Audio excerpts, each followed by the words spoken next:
coming up on Good Morning Texas. What's up with the dorms? A story of COVID chaos. Getting gains without going to the gym.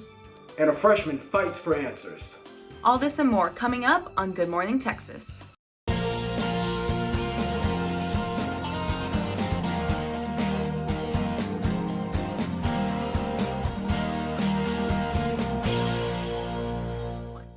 Good morning, Texas. For Wednesday, September 23rd, I'm Mason Carroll. And I'm Joseph Stewart. Thanks for joining us this morning. So Mason, how are you doing this week? I'm pretty good. I feel like I'm finally settling into classes and I've been enjoying the rain, so it's been a pretty good week. How about you? I definitely enjoy the rain just like you. It's been a little bit hectic for me, but you know what? We're making it, so that's all that matters. Exactly. And you know what else matters? Registering to vote. Are you registered to vote? Because today is National Voter Registration Day, which means it's a perfect time to register or check for your registration status. People across the country came together today for the national holiday, including politicians and celebrities like Jimmy Kimmel and Stephen Colbert. The topic was even trending on Twitter. The deadline to register to vote is October 5th in Texas, and there are a few ways you can do that. You can fill out and print an online form from votetexas.gov and mail it, or you can request a printed application from them as well to be sent to you and mailed back. Also, don't forget to check if you're registered to be safe, and if you change your address, you will need to register that again. Whether it's in person or through the mail, use your voice and vote. Yeah, it's definitely crucial that you use your voice and vote. Use your power, use your power. But in other news, on Monday, Michael Jordan shocked the world with his announcement of a brand new sports venture. Can you guess what that might be, Mason? I have no idea. Something to do with basketball? No, not at all. So check this out. Jordan, who is the majority owner of the Charlotte Hornets, announced that he is partnering with NASCAR driver Denny Hamlin to start a new NASCAR Cup Series team for the 2021 season.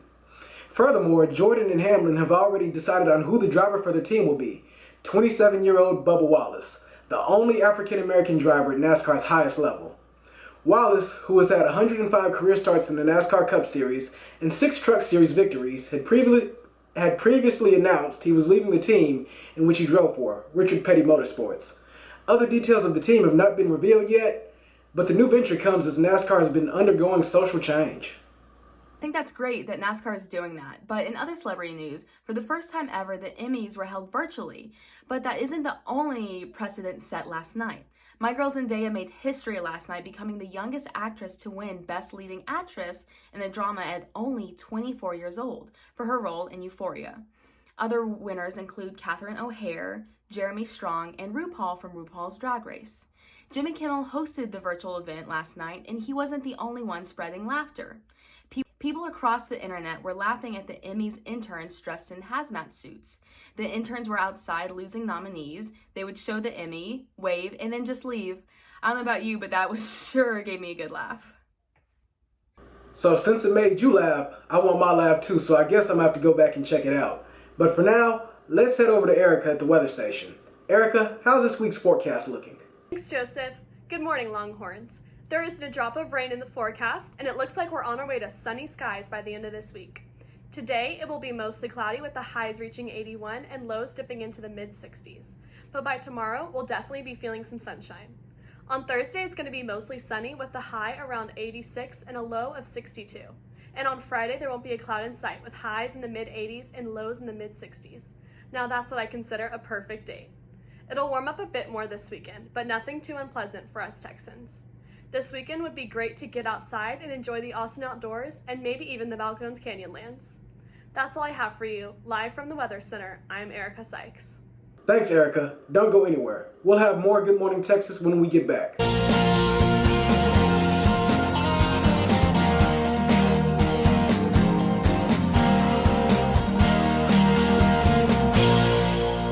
COVID-19 has closed down a lot, but one thing that is still open are dorms, and resident assistants are more important now than ever. I talked with Housing and Dining and RAs about what they are doing to maintain a safe environment while also trying to keep a sense of community alive for dorm residents. Every year before UT students move into their dorms, resident assistants go through weeks of training.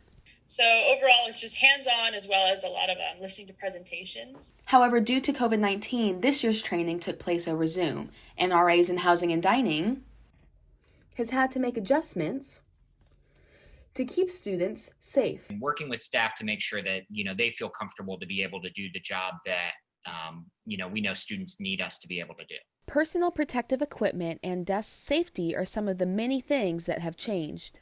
So I'm at the desk now. As you can see, they've put up a sneeze guard to protect us, and we also have to wear a mask at all time. Residents also have to sign a personal responsibility agreement with a list of the new rules. Changes include no guests and face coverings must be worn at all times outside of the residence room. That's because we want to make sure that, we're providing the best experience that we can for our students and staff. Despite all the changes, Tara says it is still worth the reward. So in general, I think being an RA is super rewarding. And as an RA, being that resource is still even as rewarding and even more important to ensure the safety of everyone who's on our floor and even in the whole building too. Mason Carroll, Good Morning Texas. If COVID-19 has stopped you from being all you can be in the gym or halted your fitness journey, don't give up hope just yet. With everything going on, I decided to dig a little deeper and find a way to help you get your gains without going out. Let's take a look. Good morning, Texas. Joseph Stewart here. If you're like me and you have COVID fears about going to a public gym or a public space to work out, fear not, because this morning I'm going to show you a few exercises you can do from the comfort of your home or apartment, and you'll only need one thing. Voila, a resistance band. So you know me, let's go ahead and dive into this workout. Let's get it. Alright, so first on the list is some upper body work in the form of lateral raises. You'll want to have a base that's about a shoulder width apart. Make sure you have your resistance band about equal length in both hands. Then from there, you'll want to raise your arms up to about a 90-degree angle, which will create a really good rep for you. And you'll really feel it too. Next, we have some lower body work in the form of squats. Me personally, I like to have a stance that's wider than my shoulders. But then from there, you extend the resistance band above your shoulders, then squat down and come up. I try and keep my eyes fixated on the ceilings. Now we transition back to upper body work with bicep curls. With these, you can have a base that's about a shoulder width apart. Then from there, you want to slowly bring your arms up to your shoulders, making sure you don't bend anything. Last but not least, we have some more lower body work in the form of deadlifts. These are pretty simple. You want to have a base that's about a shoulder width apart. Make sure you have a very tight resistance in the band, and just pretty much stand up with the resistance band. Just don't overextend when you get to the top. Well, I definitely got my workout in this morning. But that's it for me. For Good Morning Texas, I'm Joseph Stewart. With so many businesses and attractions closed due to COVID regulation, there may seem to be nothing to do but sit in your apartment. But with a car, there are tons of COVID-safe activities to do outside of Austin. Our Cameron Trout traveled out to the Balkans Canyonland in our returning segment, Texas Travels. Let's see how it went. Hey everyone, today I was feeling particularly cooped up in my tiny apartment, and I decided I wanted to revive our segment, Texas Travels. And I ended up landing on wanting to go to the Balcones Canyonlands. And actually my friend is waiting downstairs in his car, so let's get a move on it. Before we hit the road, I want to point out some things in my bag. I've got a water bottle to keep hydrated, a snack so I don't get hangry on the trail, some gum to cure that mask breath, some hand sanitizer for obvious reasons, a pair of sunglasses to block out the sun, and an umbrella because Texas weather is truly unpredictable. With that out of the way, let's hit the road. The drive took approximately an hour from Austin to the Balcones Canyonlands. Once we arrived at Doeskin Ranch, we found 3 trails that we could hike: the Rimrock Trail, the Chinook Trail, and the Indian Grass Trail. The Rimrock Trail had us going up steeper climbs with more vegetation up to the top of the hill. The Shin Oak Trail looked like it had been through a little bit of a forest fire recently, with a lot of the vegetation being burnt. Finally, the Indian Grass Trail had a lot of good views of the edge of the hill country, and it had a lot of cool vegetation. All in all, we spent around 3 hours out on the trails, and you can bet that I was excited to see that parking lot. The trail had quite a few people, so if trekking around in solitude is your thing, this may not be the best option. If you have access to a car and are feeling holed up in your West Campus apartment or dorm, I really recommend trying out the Balcones Canyonlands. For Good Morning Texas, I'm Cameron Trout. Don't go anywhere. We'll have more Good Morning Texas after the break.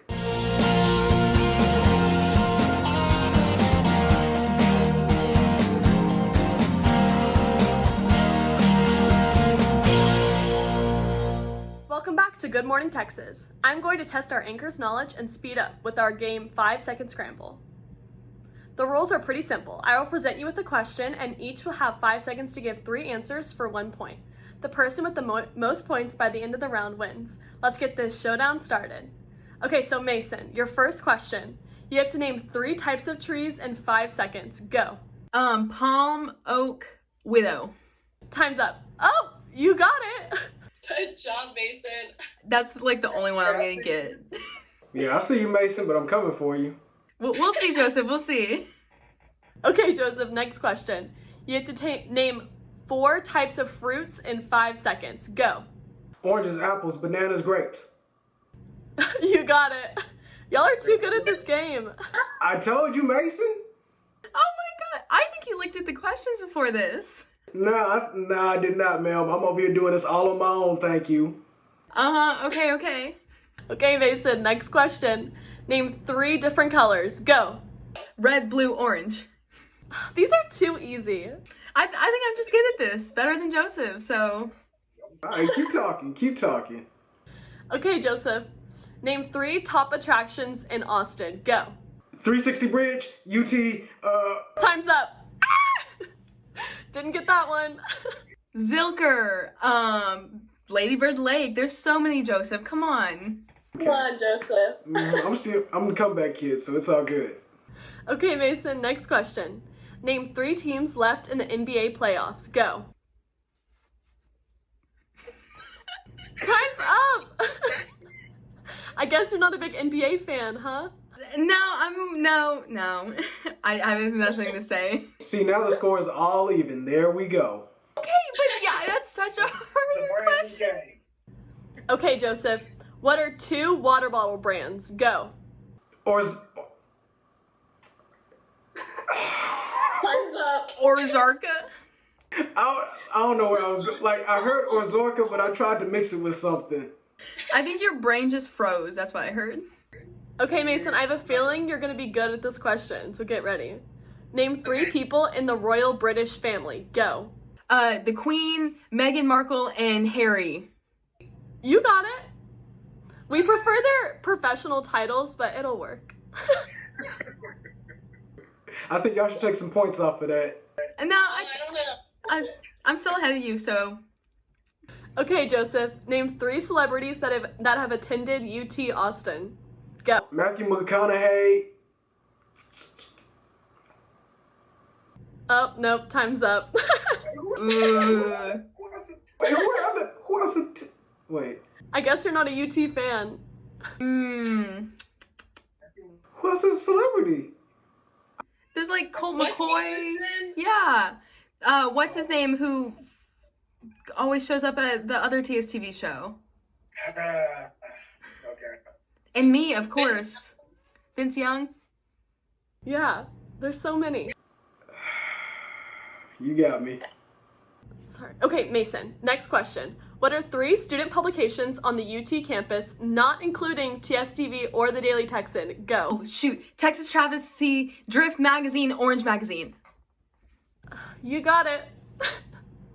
She's pulling ahead, Joseph. I can see. That's why I'm not talking no more. I'm just trying to focus on battle strategy now. Uh-huh. You mean losing strategy? Okay. All right. Okay, Joseph, here's your comeback question. Ready? All right. Name 3 fast food restaurants. Go. Taco Bell, Jack in the Box, Burger King. Okay, good job, good job. We're taking it easy on you.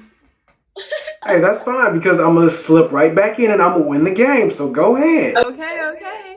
I'll talk. Okay, final question, Mason, and you should know the answer to this. What are 3 TV shows Zendaya has acted in? Go. Euphoria, not Step Up, the one from Disney Channel. What's it called? Time's up. Mason, you're a fake fan. I couldn't remember. It's not Step Up, it's Just Dance. Shake It Up. Come on. Shake It Up, exactly. You had to be specific, ma'am, not just the one from Disney Channel. It's potato. Okay, Joseph, and here's your final question. Name 3 journalists from UT.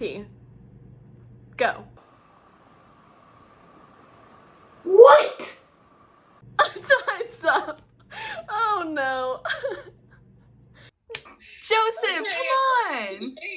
That's the Walter end of the game. Cronkite. Wait, no, I'm real life over here thinking about that one.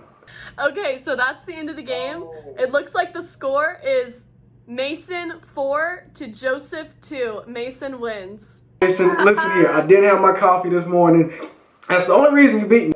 Excuses. Sore loser. Okay, y'all, don't go anywhere. We'll have more Good Morning Texas after the break.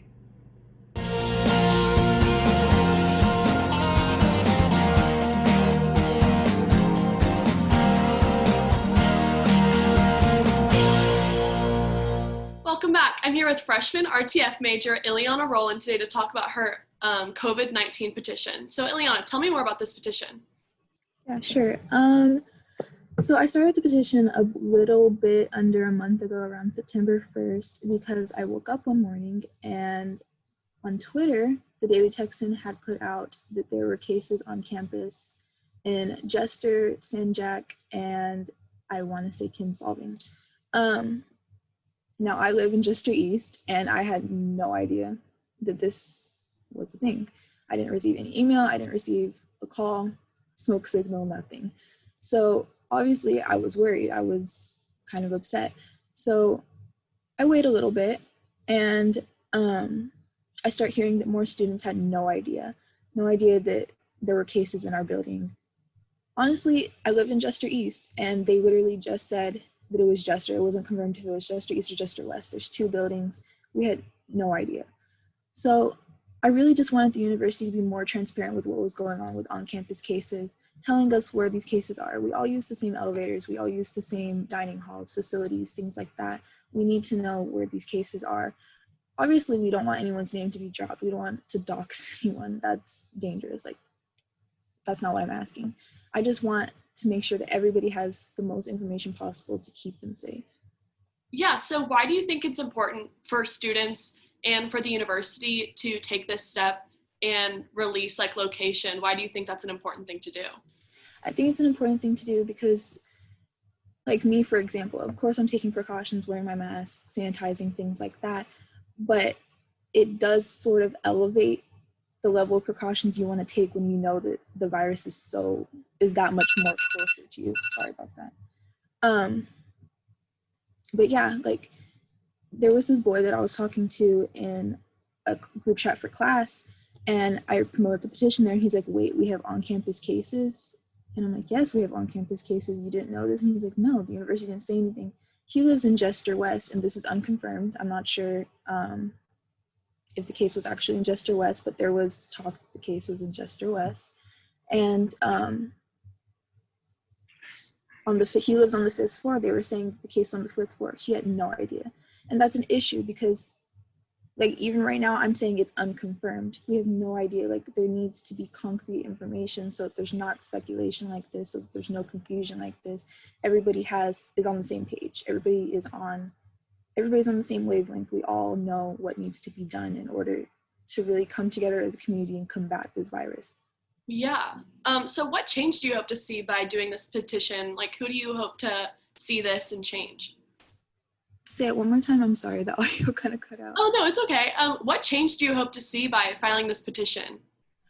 I really hope to see that UT students really understand how bad this is getting. Right now on the COVID-19 dashboard, it just says like a cumulative amount of student cases. It doesn't really differentiate if these cases are off campus or on campus. So I feel like if this differentiation was to be made and we were able to see exactly where the cases are, it it would make everybody just feel like, oh, I need to be a little bit more careful, because we've had a huge spike lately. I think right now there's over 1,000 cases in total, and it's really disproportionately students. So I feel like students would be a lot more careful if they realize just how close it is to them. Yeah. So what's your next step with the petition? Like, what threshold are you hoping to hit? Well, right now, I did contact interim president Jay Hartzell. I believe he's actually the president now. My apologies. But I did contact him through email. I contacted student government. I believe I contacted Senate, and I haven't really received a response yet.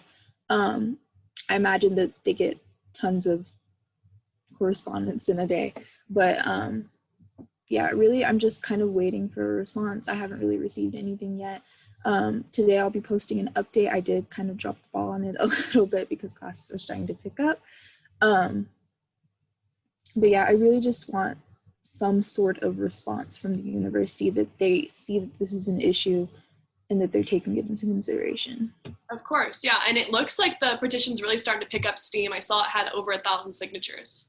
Yeah, I just checked this morning, we're a little bit under 1,200. So it was really nice to see that at least some people care. Yeah. So where can people find this petition and sign it if they're interested? If they're interested, you can find it on change.org, or if you want to make it a little bit simpler, my Twitter is @idealisticilly, and it's pinned in it's pinned on my profile, so you can just click on it there and it'll take you straight to it. Oh, well, thank you so much, Ileana. Thanks for telling us all about this. It's a really important issue. So thanks for being on the show. Thank you for having me. Thanks, Erica and Ileana, and thank you for tuning in. For more GMTX throughout the week, you can follow us on Twitter and Instagram at Good Morning TX. Thanks for watching, and from all of us here at GMTX, have a wonderful Wednesday.